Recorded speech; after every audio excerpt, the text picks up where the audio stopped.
Hi parents.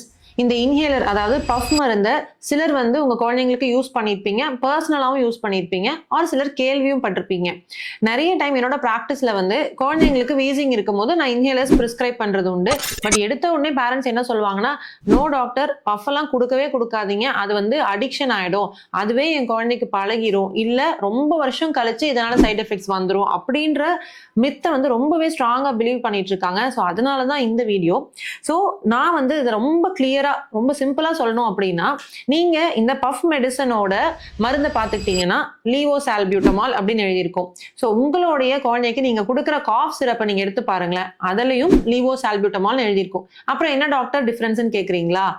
அந்த medicine அதாவது சிரப்ல இருக்கக்கூடிய மருந்தோட இது 100 டைம் கம்மியான டோசேஜ்ல தான் பவுடரி ஃபார்ம்ல இருக்கு. ஸோ நீங்க பஃப் கொடுக்கும்போது என்ன ஆகுது, குழந்தை டைரக்டாவே அதை இன்ஹேல் பண்ணி அவங்களுடைய சுவாச குழாய்க்கும் நுரையீரலுக்கும் போய் அவங்களுடைய வீசிங்க உடனடியாக, அதாவது 2 to 4 மினிட்ஸ்ல அது சரியா போயிடும். பட் அதுவே சிரப் குடிக்கிறாங்கன்னு வச்சுக்கோங்களேன், ஃபர்ஸ்ட் அது வயிற்றுக்கு போகணும், குடலுக்கு போகணும், அங்கிருந்து அப்சார்ப் ஆகி ரத்தத்துக்கு போய் அப்புறமா நுரையீரலுக்கு போய் தான் அதோட எஃபெக்ட் இருக்கும்.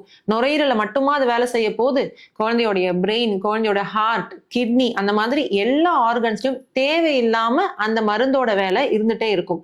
So at any point of time inhalers தான் வந்து சிறந்தது. இதை வந்து நான் சாதாரண சளி இருமலுக்கு சொல்லலைங்க, நாள்பட்ட அலர்ஜிஸ், வீசிங் இருக்கக்கூடிய அண்ட் ஆஸ்மாட்டிக்ஸ் இருக்கக்கூடிய குழந்தைகள் மற்றும் பெரியவர்களுக்காக நான் சொல்றேன். ஸோ ஐ ஹோப் இப்போ உங்களுக்கு கிளியரா இருக்கும் அப்படின்னு நம்புறேன்.